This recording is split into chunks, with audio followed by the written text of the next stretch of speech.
Good morning, everybody. This is Jordan Black over here at the All Purpose World podcast. All right. And this week I've been in a lot of places. I was in Miami for the Super Bowl. And then I got word because I heard through the Peter Schrift show that they're having a money show down here. It's free for anybody to come down. And I took in on the experience, and it was an amazing time out here. I mean, there's a little something for everybody out here. We're just getting this thing running, so if anybody would hit that like and subscribe, that'd be awesome. But I got an amazing guest here with me. He is a young man. How old are you? I'm 22 years old. 22 years old, Yeah. on his way to making $1 million right here. Just like him.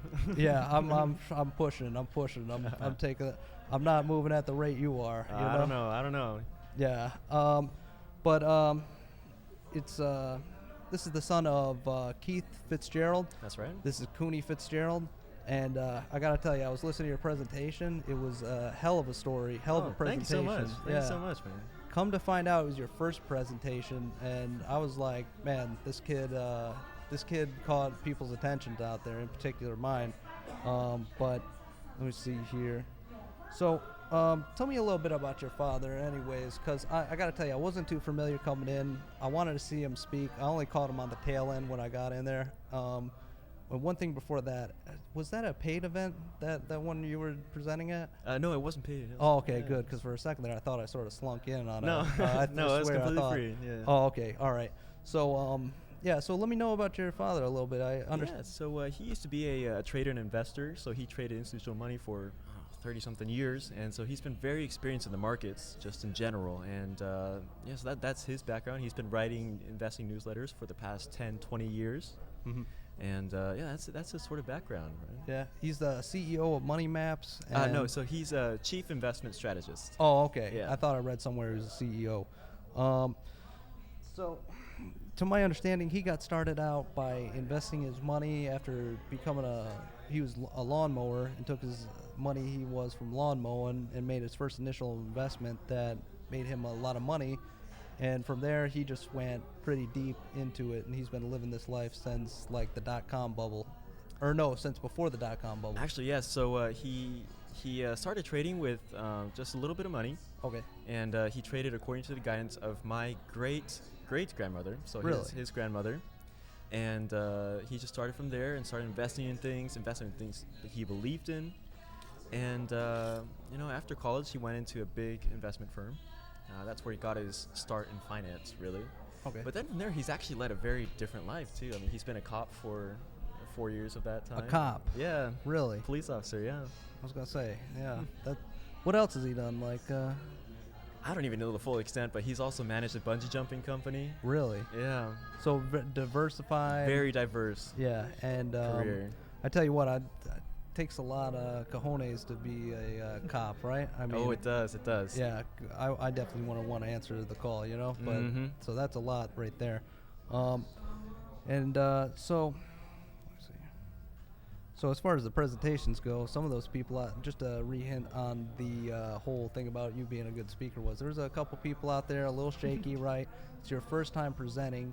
You're 22 years old, and I'll say this: there are some people out there that I tell you what I hate from like some of these presentations. Some of them is that a lot of them, and mind you, there's a lot of young people out there that don't fully get it, where they're talking about mindset and all the things, right? And for someone like me who's just been living a life for as many years, it's like I've heard these.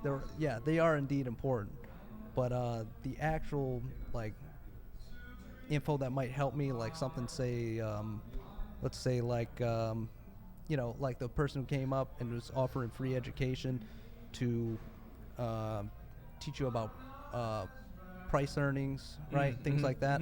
That's something that you can really take away from. But generally, I don't like the whole thing about, oh, this is the mindset, da-da-da. I heard you, I think you were talking a little bit of trash about, was that Gary Vee up there a little bit? Okay, so I can't say any names. But all right. Yeah, you didn't say Gary Vee, but I read you. Yeah. I tell you, there's some people that go out there and try to sell the mindset. There's some people that try to sell the actual info. And from what I understand, you and your father are out there doing fundamentally sound things and teaching people fundamentally sound things to to not just sell them on any. It's not a sale. It's about better actual information that will better your life. But back to your presentation, a little bit. You could say some of what you were talking about was mindset. It was. However, it was definitely caught my attention because it wasn't just your run-of-the-mill kind of speech. It was something that was backed up with things that you had done, certain disciplines you took from other fields. For example, you are a gold medal, I believe, gold medal. Actually, bronze medal. Okay, bronze medal in fencing. Yeah. Nonetheless, that upper echelon athlete of fencing. And when I heard fencing and I saw the photos of you winning the gold, it got me interested. I used to be in boxing, and my shoulders torn to hell, and No kidding. Yeah, but I missed the action of getting in there, really getting after it. But I had a 300-pound Kiwi tearing my shoulder apart, fighting him. Jeez. Yeah, but when I heard fencing, I was like, man, I got interested because I was like, I wouldn't mind taking a sword and coming at people. That sounds pretty good. I was wondering if you might be able to strike on the whole fencing thing a little bit. Like what you also talked about the fact that the preparation you took in guiding yourself out for 3-5 years into it, and that led to ultimately to you being in the Olympics. And so I was wondering what drew you to fencing? Well, to be honest, I was actually my mom that got me started. So, Really? she signed me up for the summer camp one year when I was 8 or 9 years old. And I really loved it. It was just lightsabers basically at the time. Yeah. But I had a lot of fun. I was like, hey mom, I want to continue this. I want to pursue this. Yeah. And one thing led to another, and I was fencing all through middle school and high school. And from there, the Japanese team just kind of asked me to come on their team. And so I was very fortunate to have that opportunity, and just kept going from there. Yeah. And you are what is it? You are a dual citizen because your mother's Japanese. That's correct. Yeah, my mother's Japanese. So you're living in Japan now, right? That's right. So it must be an amazing city, right? Amazing. It is pretty cool. See, some people would live and die just to get that vacation time out there, man. So what's Japan like? Anything you can tell me about Japan? So I've been living in Tokyo for 5 or 6 years now, and it's definitely a big city. Yeah. It's a big city.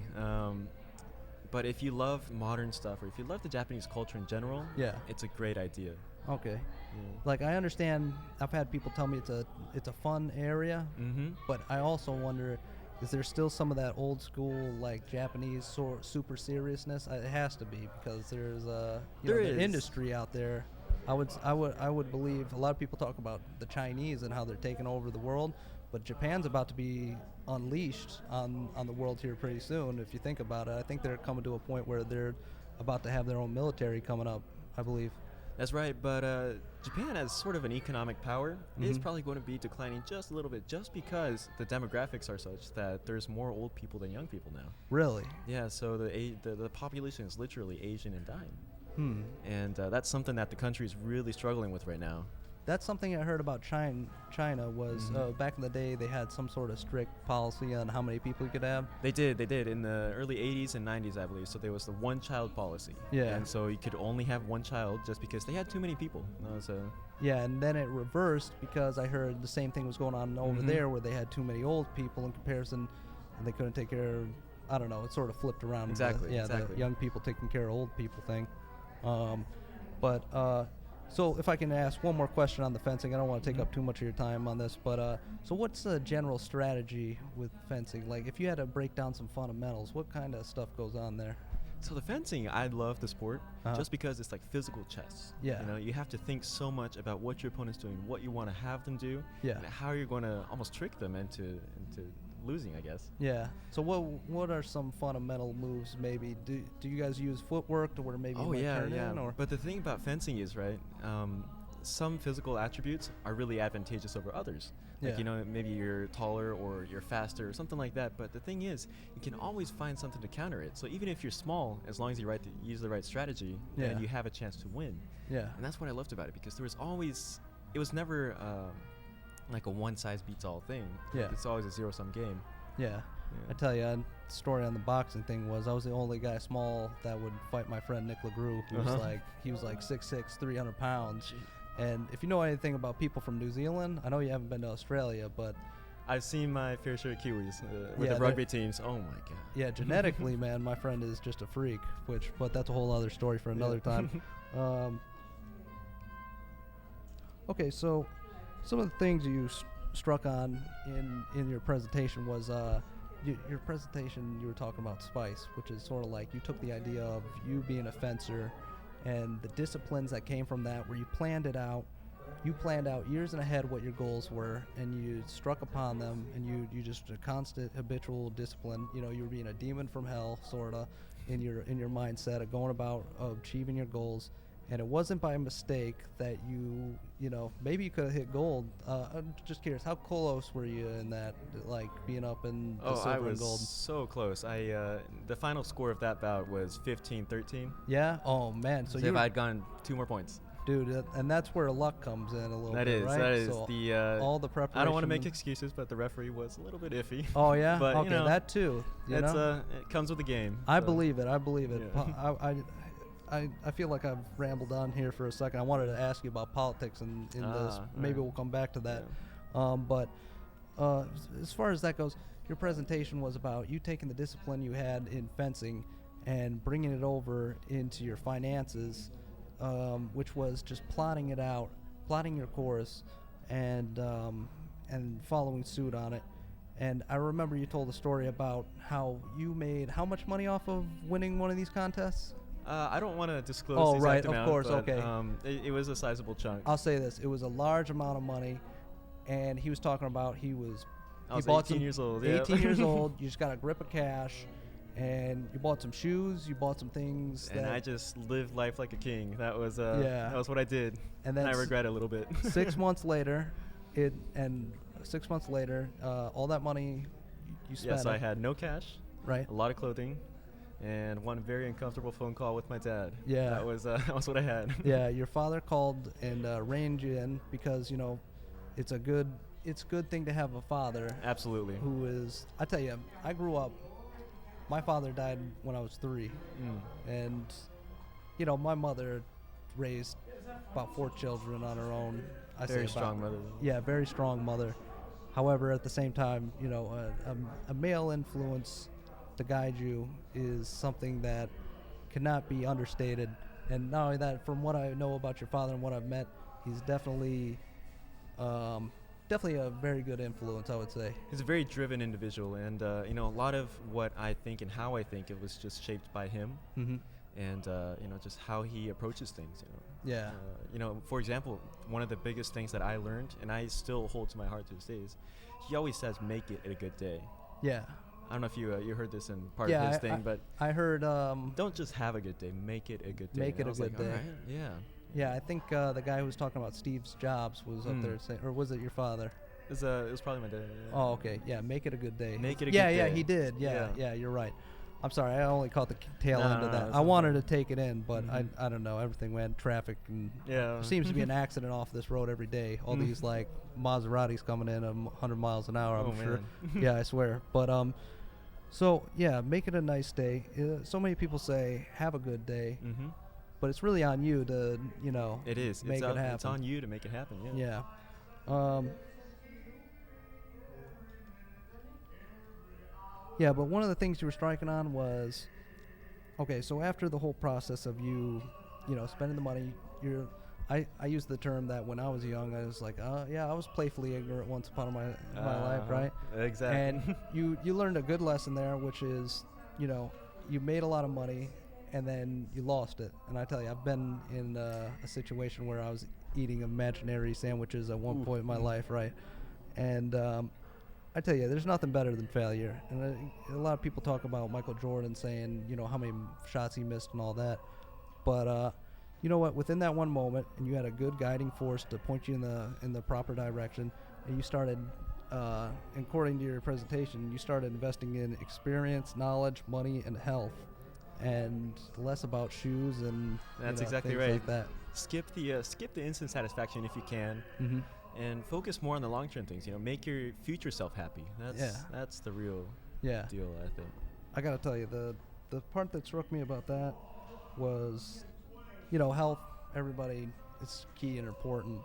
But knowledge and experience, I mean, I think knowledge comes from experience, but there's a lot of people out there talking about what they want to do, and they're putting it off for X amount of years. And next thing you know, they have a kid or something, and Don't ever wait to study or experience new things. yeah, I mean, the amount of experience I gained from just traveling in general. I was part of a catering crew, took me all up and down the East Coast.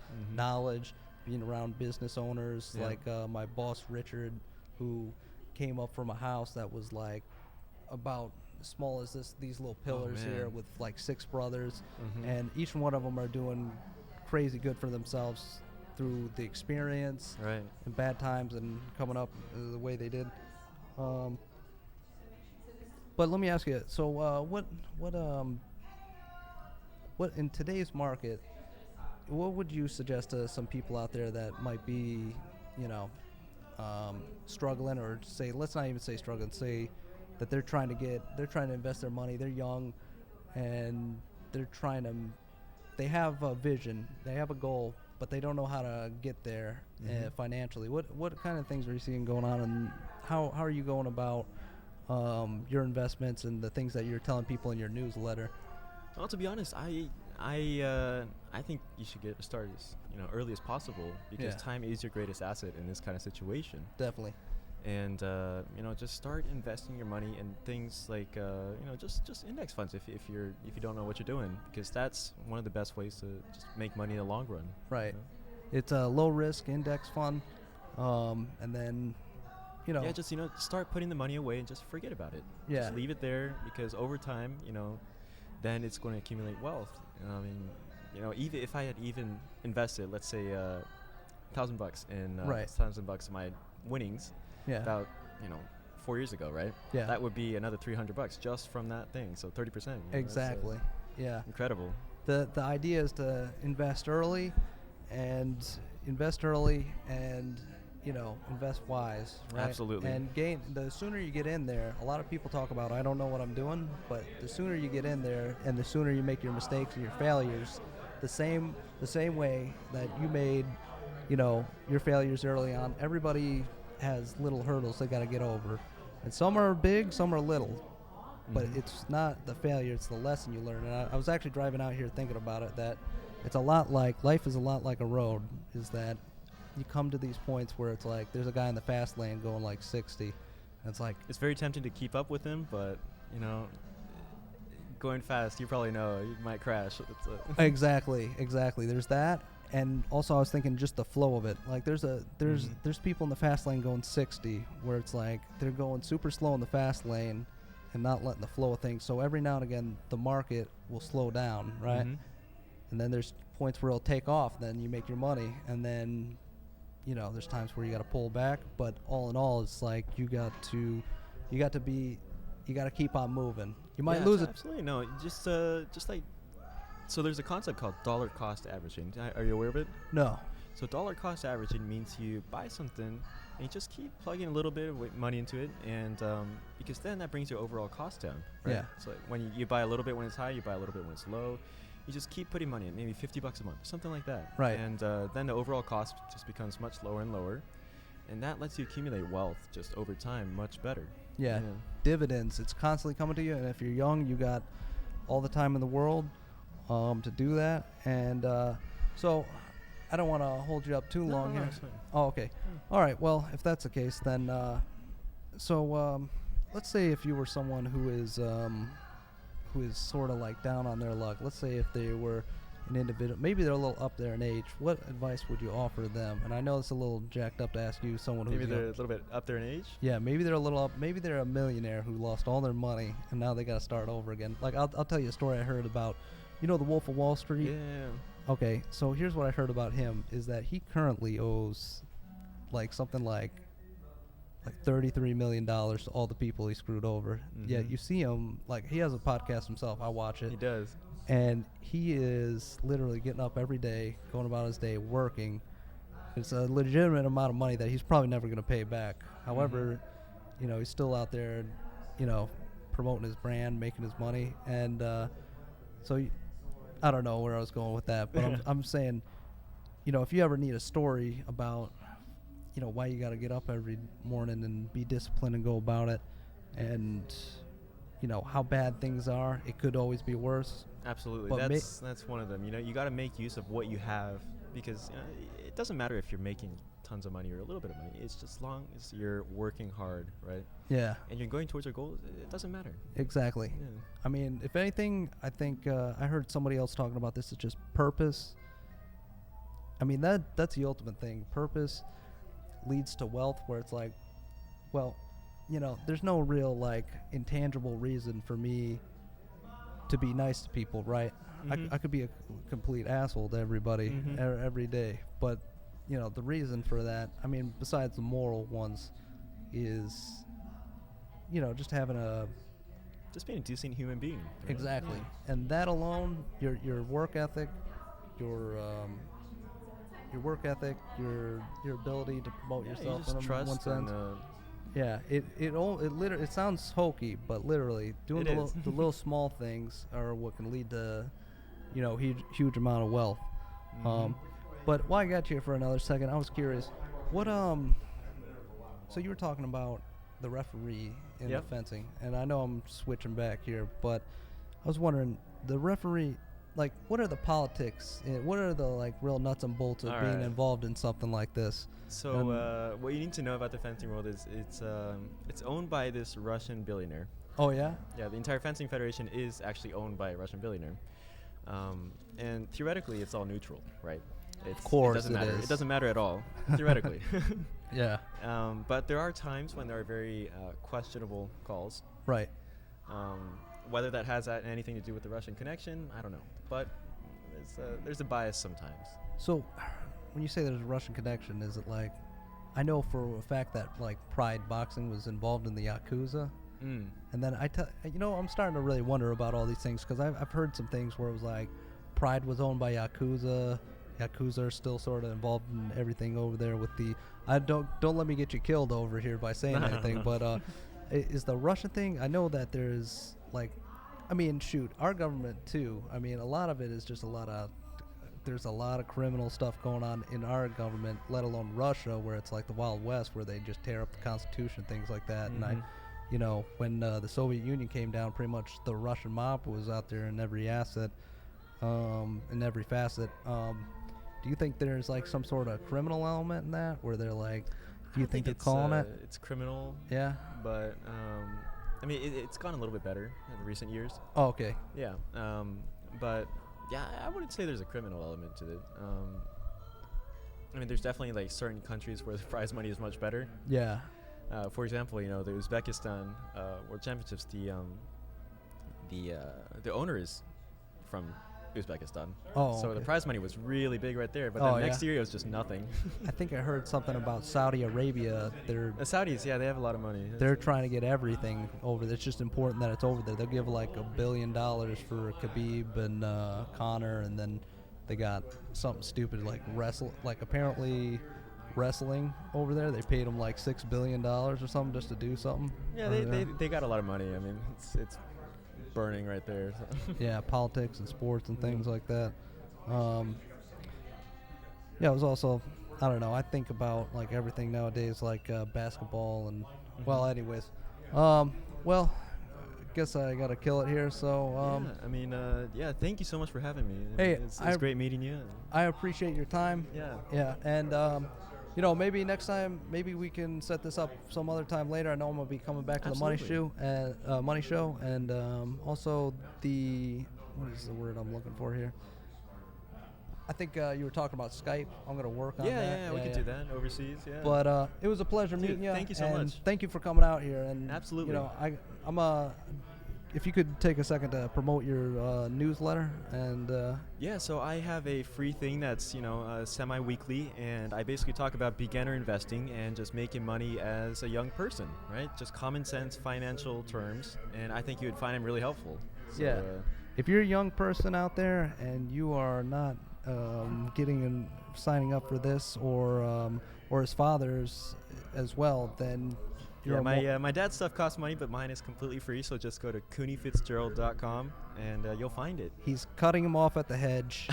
He's taking the bull by the horns. I don't think I've ever seen somebody who got up in front of how many people are over there? Like 400, I think. 400 first time. He held that crowd in his hands pretty much. I don't know, and a lot of it come, but yeah, if you're trying to learn about investing, then please sign up to his letter. Please hit that like and subscribe. Look into his father as well. All of it's good information. And if you want to get truly involved, I believe the Money Show is going on tomorrow as well. However soon I get this podcast out, it's going through Sunday, I believe. Just to make sure. Nobody knows. I don't know. Yeah, it depends on what you.